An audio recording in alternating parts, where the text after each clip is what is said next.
బద్వేల్ పట్టణంలో ఏఐటియుసి ఆధ్వర్యంలో కార్మికులు మేడే పోరాట స్ఫూర్తితో ప్రదర్శన నిర్వహించారు. 8 గంటల పని సమయం, పరిరక్షణ, కార్మిక వ్యతిరేక లేబర్ కోడ్ల రద్దు కోసం ఉద్యమించాలని ఏఐటియుసి జిల్లా ప్రధాన కార్యదర్శి ఎల్ నాగసుబ్బారెడ్డి గారు పిలుపునిచ్చారు. సమావేశంలో మాట్లాడిన సుబ్బారెడ్డి గారు, మోదీ ప్రభుత్వం కార్మికుల హక్కులను అణిచిపెట్టడానికి కార్మిక చట్టాలను రద్దు చేసి వారిని కట్టు బానిసలుగా చేయాలని చూస్తోందని, ఈ ప్రభుత్వం కార్పొరేట్ బడా పెట్టుబడిదారుల సంక్షేమం కోసం కార్మికులను పీడిస్తుందన్నారు. 8 గంటల పని సమయం పరిరక్షించాలి, 4 లేబర్ కోడ్లను కావాలని, ఈ నెల 20న దేశవ్యాప్తంగా జరిగే సార్వత్రిక సమ్మెను విజయవంతం చేయాలని కోరారు. ఈ కార్యక్రమంలో ఏఐటియుసి జిల్లా అధ్యక్షుడు గుంటి వేణు, మున్సిపల్ కార్మిక సంఘం గౌరవాధ్యక్షుడు వి వీరశేఖర్, ఇతర నాయకులు, కార్మిక సంఘాల ప్రతినిధులు పాల్గొన్నారు.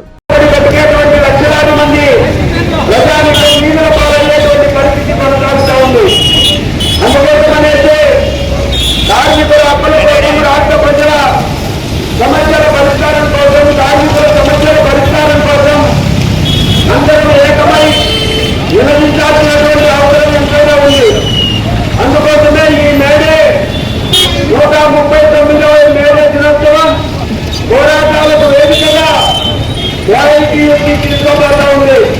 రాబోయేటువంటి సంవత్సర కాలంలో ఏఐటియుసి నాయకత్వంలో కార్మికుల హక్కుల కోసం, వేతనాల కోసం, భద్రత కోసం, సమానానికి సమాన వేతనం కోసం సుప్రీంకోర్టు ఇచ్చినటువంటి తీర్పును అమలు చేయాలని పోరాటాలు సిద్ధమవుతా ఉందని చెప్పేసి తెలియజేస్తూ, ఈ పోరాటాలకు కార్మిక వర్గమంతా మద్దతిచ్చి కార్మికులందరూ ఏఐటియుసి నాయకత్వంలో జరిగేటువంటి ఉద్యమాలను పాల్గొంచుకొని దేశం న్యాయం చేపట్టని కోరుతూ నాకు ఇచ్చినటువంటి అవకాశానికి ధన్యవాదాలు తెలియజేస్తున్నాను.